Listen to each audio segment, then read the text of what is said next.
Nawaambia, mwanadamu hujiangamiza kwa uvivu. Mwanamke hujiangamiza kwa wivu. Surpana anajiangamiza kwa wivu. Kama mtu mvivu ataungana na kundi la watu wa aina hiyo, ni kama kumbakana aliyeungana na Rava.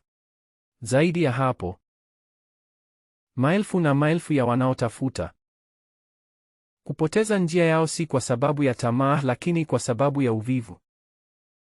Hakuna kingine kilicho uharibifu mkubwa zaidi au ngome nyeusi katika mwanga kuliko uvivu.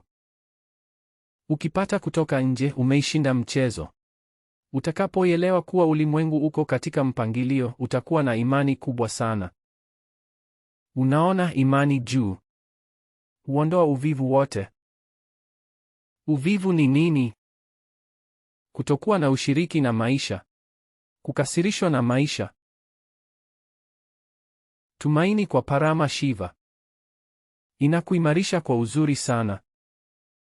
Nawaambia, imani kwa Parama Shiva ni moja ya jambo muhimu tunapaswa kuongeza katika kila mtoto, kwa sababu utahisi msingi sana. Utachafuka kwa mambo madogo. Utatoa hasira kwa mambo yote madogo.